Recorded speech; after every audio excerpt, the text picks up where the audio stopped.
Good morning, partners in crime. It's great to see you today. We have with us today TJ O'Connor. Welcome, TJ. Hey there. Now, TJ is an award-winning author of mysteries and thrillers. He's an international security consultant specializing in anti-terrorism investigations and threat analysis, life experiences that drive his novels. With his former life as a government agent, and years as a consultant, TJ has lived and worked around the world in places like Greece, Turkey, Italy, Germany, the UK, and throughout the Americas. Again, a lot of that drives the novels and the settings in your novels. In your spare time, although I don't think you have very much of that, you're a Harley Davidson pilot, a man about dogs, and a couple cats. You love adventure, cooking, and good spirits. You were raised in New York, Hudson's Valley, and lives with your wife, labs, and cats, and a whole plethora of other. Always somebody there. And with 5 kids and 9 grandkids, we're not alone very often. Let's put it that way. Yeah. And okay, so I know this is completely off topic, but I've heard you do like family dinners frequently too, and everybody is there. Oh my God. Every Sunday, I cook for between 12 and 20 people. Wow. And at least once a month, there's 20 or 25 there. My wife would tell you that, she helps. Yeah, she opens the wine, gets the ice cubes. I mean, but I love to cook. Big deal. I love to cook. It's one of the ways I stay sane as I am. But the kids, that's our way of making sure we see them and that we bring them together. So sometimes they're not all there, but most of the time, 90% of them are there. Oh, that's wonderful. That's so good. Now, we are here today to talk about your newest novel, The Whisper Legacy. So can you tell us a little bit about this? Sure. The Whisper Legacy is probably my favorite book of all that I've written because it is so much akin to me and my background. My previous thriller that I favored was The Consultant, but it took a lot of leaps in who the character was, Green Beret and all this stuff, which I never was. This one is a lot closer to home. It's the story of Lowe Curran, who is a down on his luck investigator and consultant in the modern world. And he was once a hotshot with the government, and he got hurt, almost killed. His entire team was almost killed. Most of them died except for 2. And 15, 20 years later, he's still trying to get his legs back under him, if you will. He was blamed for the operation. He's persona non grata with any big clients. But he's been successful in getting one really important client, a guy by the name of Tommy Astor, who plays a really significant role without really knowing he plays a significant role. But at the end of the day, what it comes down to is he thought all of his troubles ended on the Voula Beach Road in Greece, and they didn't. And all of his enemies thought he was dead after the Voula Beach Road, and he wasn't. Now, all of a sudden, all of this from his past is colliding in Washington. Very significant people in Washington are dying, and he's right in the middle of it. And he has no idea why. He has no idea what's going on. And all of it starts to come together about 3 different storylines and collides at the end of the story. Yeah, it was a crazy story. I loved every minute of it. Me too. It was a lot of fun. I definitely, like, before this, my favorite books were your mysteries, but this has definitely taken the stage as my favorite. So, can we talk about Lowe some and how you've made him like you, but not really like you? Yeah, well, I got to be careful with that because being it just came out a few weeks ago, my kids and people that have known me for years have not finished reading it. Well, a couple of them have.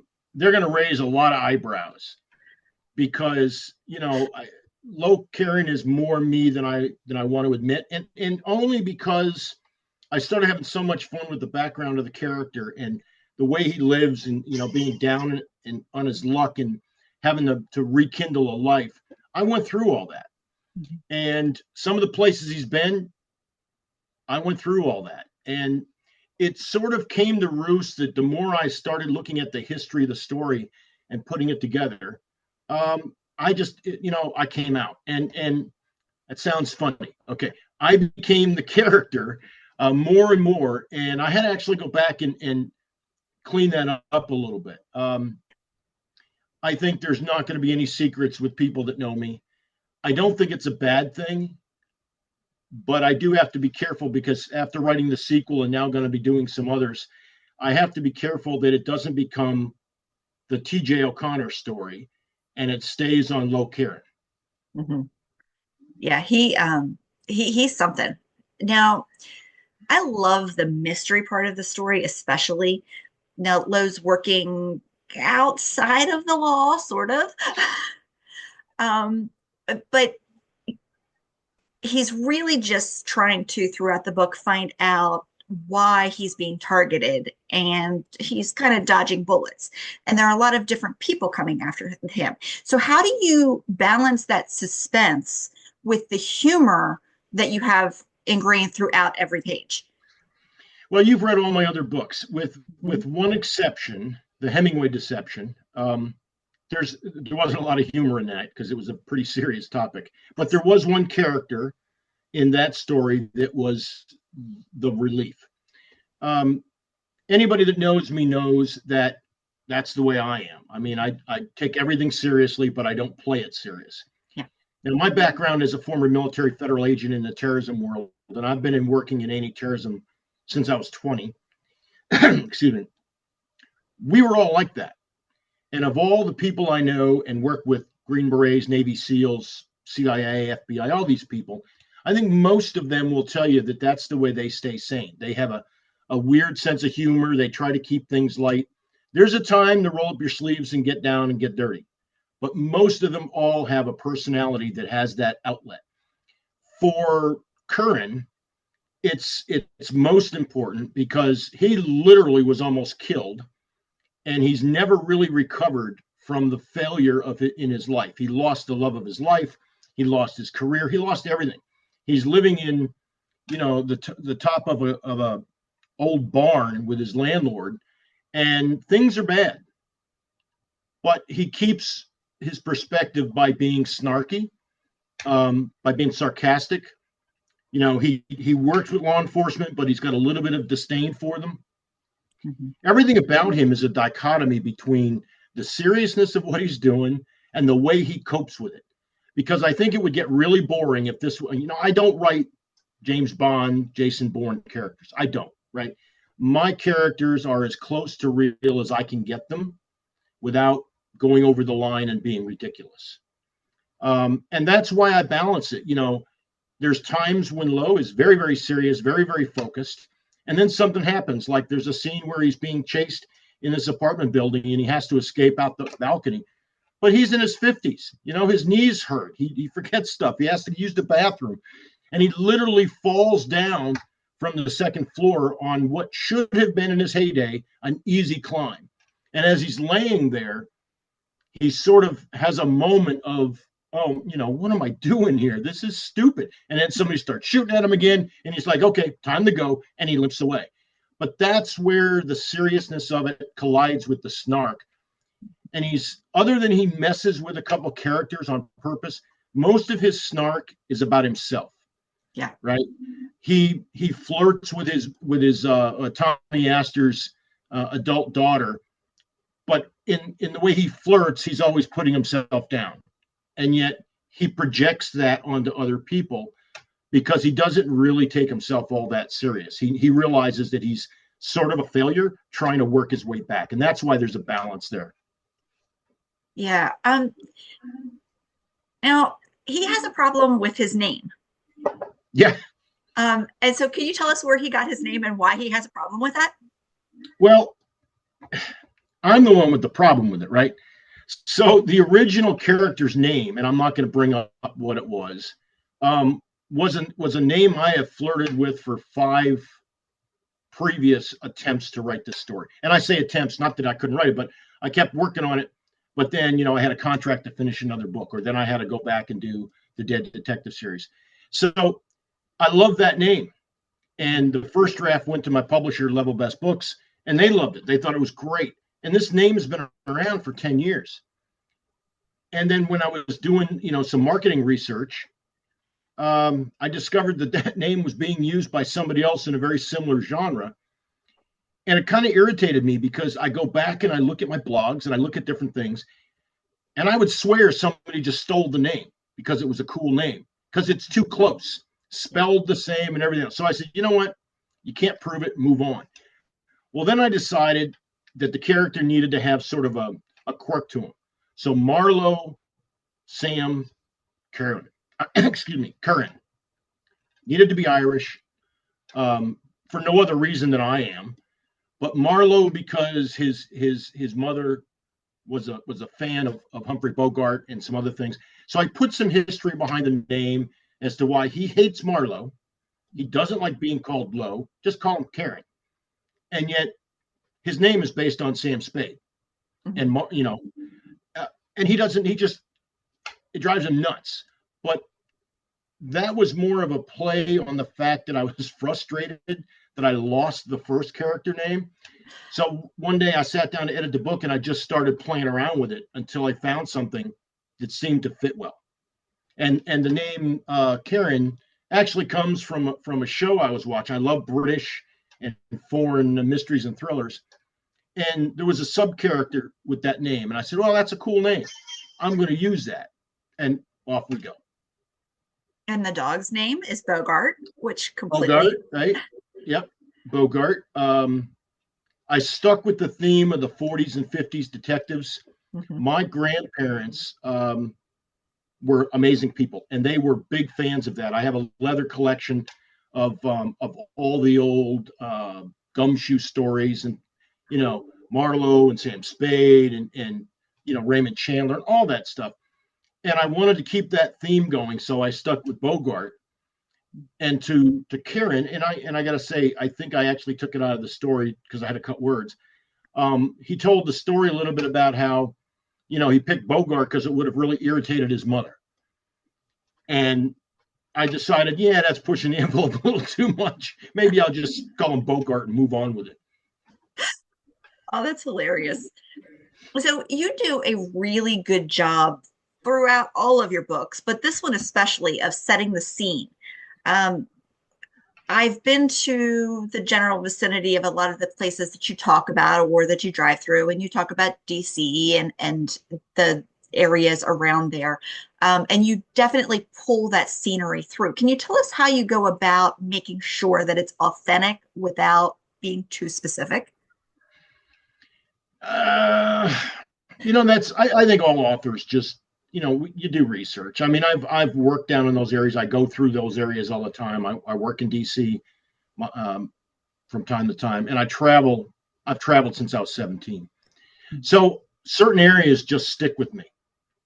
Voula Beach Road, right? My very first terrorism mission when I went overseas, I was 24, I think, was a bombing by a terrorist group of an American busload of GIs on the Voula Beach Road. And I was the first one on the scene. I think I was only in country like 2 weeks, and the flag went up, and boom, this busload of guys got blown up. Luckily, no one was killed. But I remember it so vividly because it was the first time that I'd stepped into that world, and I was hooked, right? I was never going to go back to, drug cases or dead bodies other than terrorism. That's where I was going to stay. And then, kind of fast forward, when you read the story and he has memories of the smells and what he saw, that's all real. The villa where they protected this asset when their mission went out, that's real. I was there. I was in that villa. It's actually, at the time, was owned by one of the princes of Saudi Arabia. Mm-hmm. And I don't want to go beyond that, why I was in that villa, but I was. And then, in the DC area and everything, well, there's nothing worse than writing a story and taking a lot of poetic license and having some knucklehead send you an email and say, that street is a one-way street. You can't do that. And I go, you got me. Sue me, right? Except in these days, because of Amazon, they'll just send the book back and I won't make any money. So I got to be real careful with detail. And I go, if I'm not sure, I go drive it. Or in this case, for me, it's a lot easier because of my workload. I just get on Google Earth and I drive it on Google Earth and make sure I see what I see and I remember it the way I want to remember it. And those are two things, and I think most authors will do that. And do you have a lot of trouble because in some of what you're doing, you're thinking about the past and remembering his past, but then you've got that setting which is different than what it is now. I'm not sure I understand your question. So do you have trouble remembering, like when you're setting it in the past, do you have trouble like finding out, what it looked like or? No, no. First of all, it's ingrained in my brain. If you've ever been involved in a dangerous and kind of freaky situation, you remember, right? You remember every flipping detail. In my case, I've got old video, Yeah. thousands of photographs, all that stuff that I took when I lived there.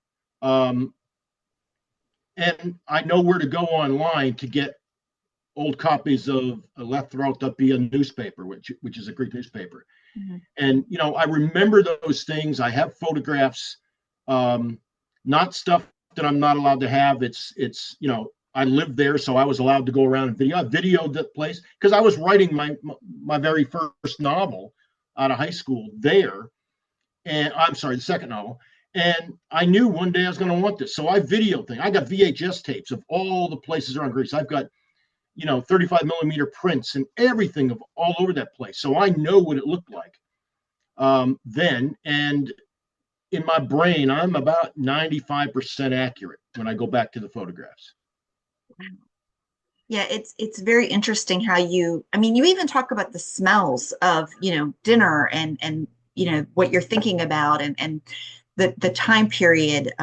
Because I think it was about Easter time when he was Yes. on in Greece. And it was extra special because, reading it at Easter time and thinking about that.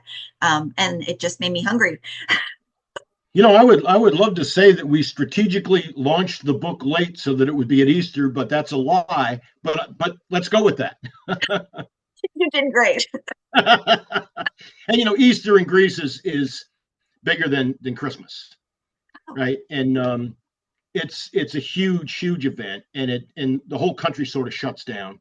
And when I lived there, my neighbors and my landlord who lived down upstairs from me was a Greek Egyptian, and what a wonderful family they were. He was an older guy, and they included me and my family in all these events. So we were into it. But then when the Voula Beach Road bombing happened, that area there was Restaurant Row, and all the tavernas have outside stuff. If you ever go to a country like Greece or Turkey and anywhere in the Middle East, when you go into the restaurant areas, you can smell it for miles. And it's hard to explain other than what I wrote in the story. But I have vivid memories of being there, and I can still smell the roasting lamb and the charcoal and hear the sounds of the waiters running out in the middle of the street and stopping people with plates of food to let them sample to try to get them to come into the restaurants.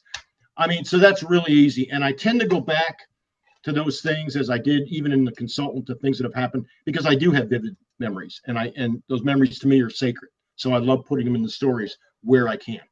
Oh, wow. That's amazing. Now, in all of your books, you have a lot of plot twists. Mm-hmm. And especially in this one, there were some really good ones. Now, I don't want you to talk about those specifically, but how do you keep those realistic without being a bit much?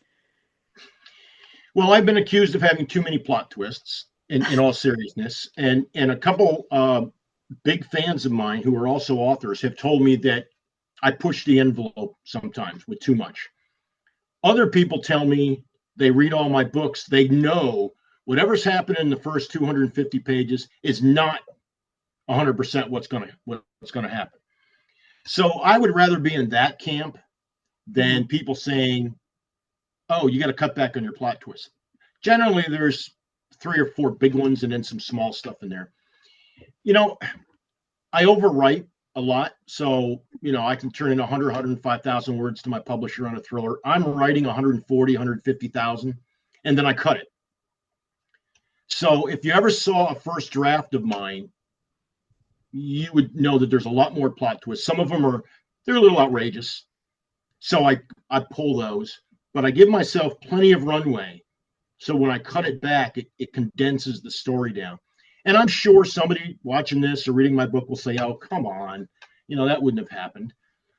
But a lot of that stuff, when they tell me that, I go, yeah, well, guess what? It happened to me. So, nana nanny boo boo, it's real. Yeah, no, I find it very plausible the way that it runs.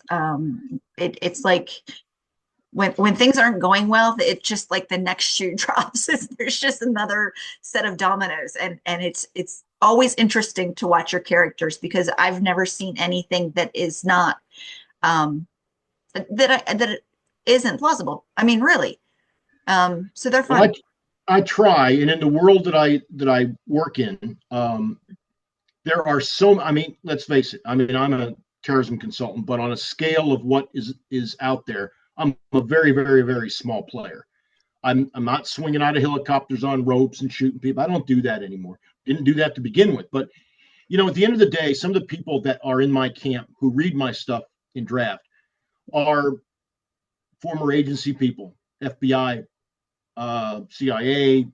I've got several Green Berets, a Navy SEAL or two, and I ask them to read it. And I like, look, guys, you tell me if I've gone too far or not far enough. And they come up with some really good suggestions, and some that keep me out of jail for talking about something I probably shouldn't. So that's good. Thanks, guys. But at the end of the day, it really comes down to, I want to be sensitive to reality, but I also want to have fun with it. Yeah. So there's times when, some of the plot twists in Whisper are not good for the character, right? They're just not. And I don't think every plot twist and every ending needs to be 100% positive.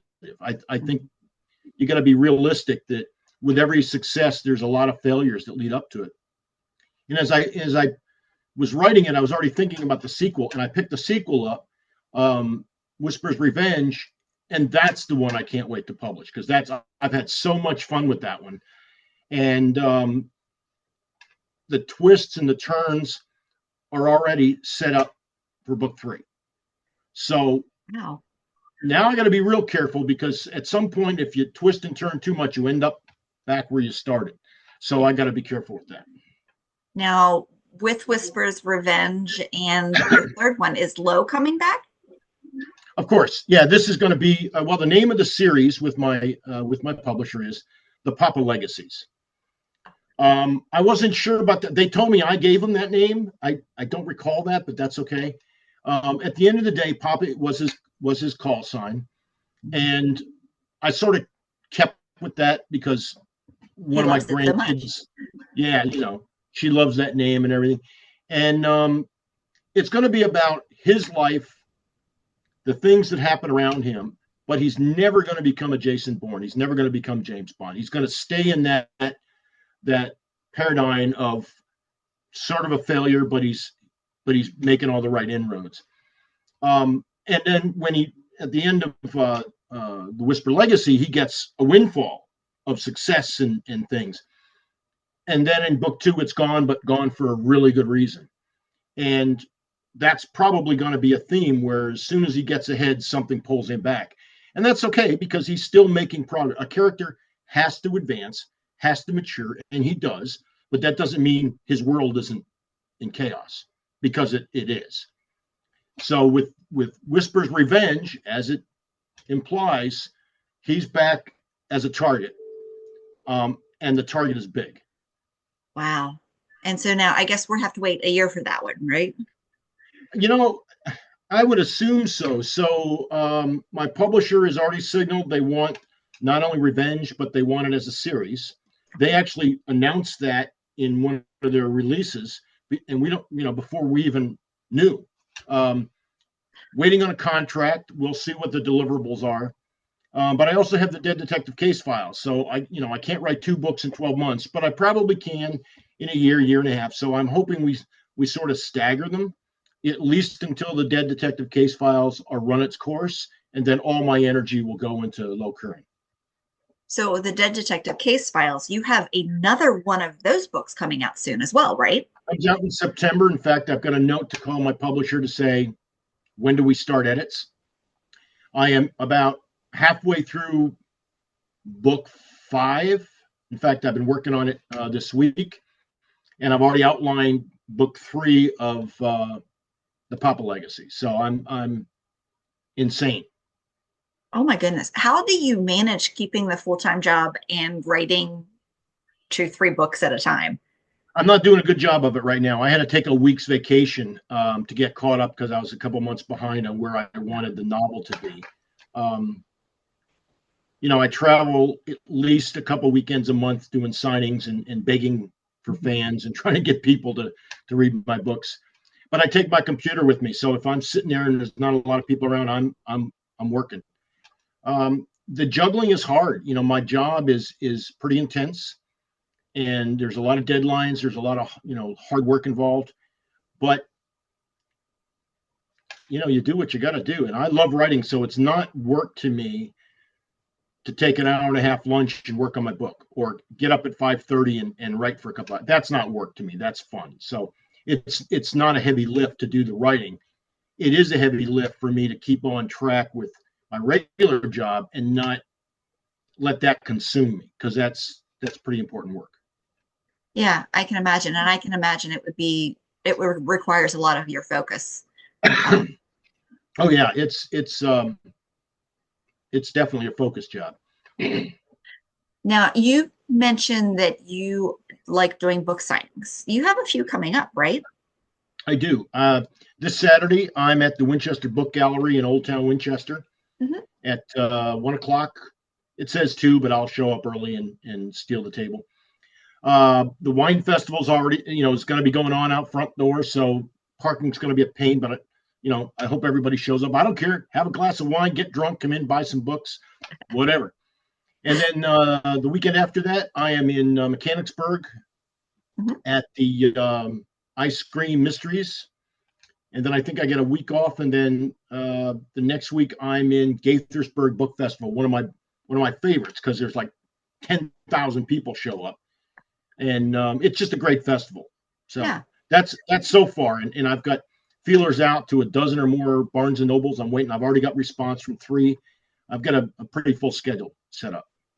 Wow, that's amazing. And you'll do like book clubs and stuff too, don't you? Oh yeah. Yeah, I've got 2 book clubs coming up that are private events, and I've got I'm the guest speaker at the Handley Regional Library to their board of directors in a couple of weeks.